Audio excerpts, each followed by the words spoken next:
Iran की एक ऐसी सैन्य रणनीति की बात करते हैं जिसका सिद्धांत बहुत सीधा है पर बहुत मारक भी। वो सिद्धांत है दुश्मन पर हर तरह से हर तरफ से भारी पड़ जाना। चलिए समझते हैं कि इसका असल में मतलब क्या है। तो सोर्स के हिसाब से बात सीधी सी है। ये कोई आमने सामने की लड़ाई नहीं है, ये एक सोची समझी कोशिश है दुश्मन की देखने और सुनने की ताकत को ही खत्म कर देने की।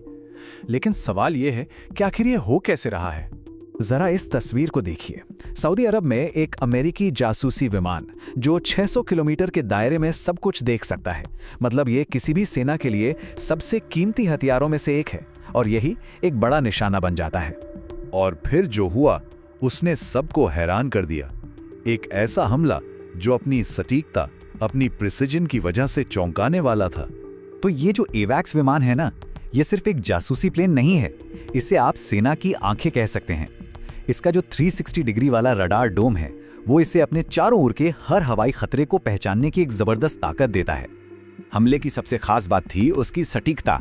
सोर्स के मुताबिक मिसाइल ने ना तो पंख पर हमला किया न पूंछ पर, उसने सीधा रडार डोम को निशाना बनाया, मतलब विमान के दिल और दिमाग पर, और बस एक ही वार में पूरा का पूरा विमान बेकार हो गया।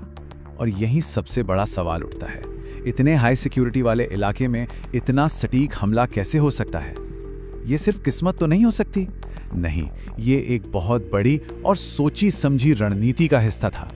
इस सवाल का जवाब छिपा है एक खास रणनीति में जिसे सोर्स वॉर ऑफ एट्रिशन या कहिए घर्षण का युद्ध कहता है। इसका आइडिया बहुत सिंपल है। सोचिए, आपके पास लाखों डॉलर की इंटरसेप्टर मिसाइलें हैं और दुश्मन आप पर हजारों सस्ते ड्रोन और मिसाइलों की बारिश कर देता है। आप कब तक बचाव करेंगे? एक वक्त आएगा जब आपकी महंगी मिसाइलें खत्म हो जाएंगी और हमला करने का रास्ता साफ हो जाएगा। ये क्वालिटी पर क्वांटिटी की जीत है। और इस रणनीति का नतीजा चौंकाने वाला है। सोर्स का दावा है कि लगातार हो रहे इन हमलों की वजह से उस इलाके की 80% हवाई रक्षा मिसाइलें खत्म हो चुकी हैं।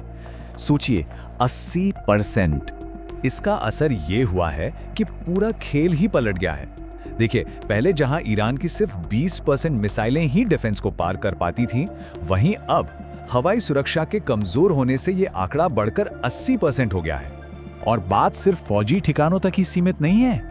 सोर्स में एक अमेज़न डेटा सेंटर पर हुए ऐसे ही सटीक हमले का भी जिक्र है। ये दिखाता है कि ये क्षमता कितनी खतरनाक और अचूक होती जा रही है। लेकिन ये वॉर ऑफ एट्रिशन शायद सिर्फ एक शुरुआत है। सोर्स के मुताबिक अब बात इससे भी कहीं ज्यादा गंभीर खतरों की ओर बढ़ रही है। यहाँ दो अलग अलग खतरों को समझना जरूरी है। एक तरफ है डर्टी बॉम्ब। ये रेडियो एक्टिव जहर फैलाता है जिससे एक बड़ा इलाका सालों के लिए रहने लायक नहीं बचता। और दूसरी तरफ है असली न्यूक्लियर बॉम्ब, जो एटॉमिक फिशन से भयानक विस्फोट और तबाही मचाता है। सोर्स यहाँ एक बहुत ही कह सकते हैं डरावनी संभावना की तरफ इशारा करता है। तर्क यह है कि अगर किसी तरह पारंपरिक लड़ाई रुक जाती है तो ईरान इसे एक मौके की तरह देख सकता है, जिसे एटॉमिक जंप कहा जा रहा है, यानी बहुत तेजी से परमाणु बम बनाने की एक छलांग। और ये जंप कैसा दिख सकता है? सोर्स के मुताबिक इसके 3 स्टेप्स हो सकते हैं। स्टेप 1, पारंपरिक युद्ध रुके। स्टेप 2, चीन, रूस और उत्तर कोरिया से टेक्नोलॉजी और मदद पहुंचे। और फिर स्टेप 3, सिर्फ 6 महीने के अंदर एक काम करने वाला न्यूक्लियर बम तैयार कर लिया जाए। तो एक तरफ तो ये भविष्य की चिंताएं हैं, लेकिन दूसरी तरफ इस लड़ाई का असर आज भी अभी भी फैलता जा रहा है, युद्ध के मैदान से बहुत दूर तक। और ये नुकसान सिर्फ एक तरफा नहीं है, दोनों तरफ हो रहा है। सोर्स बताता है कि इजरायली केमिकल फैक्ट्रियों को निशाना बनाया जा रहा है, जिससे बीमारियां फैलने का खतरा है। वहीं ईरान के तेल ठिकानों पर हमलों से पेट्रोलियम नालियों और समुद्र में बह रहा है, जिससे पर्यावरण को भयानक नुकसान हो रहा है। तो हम एक ऐसे मोड़ पर खड़े हैं जहां लड़ाई की रणनीति लगातार बदल रही है और उसके नतीजे और विनाशकारी होते जा रहे हैं। ये सब हमें एक बहुत बड़े सवाल पर लाकर खड़ा कर देता है।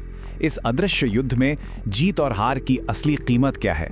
और आखिर में इस कीमत को चुका कौन रहा है?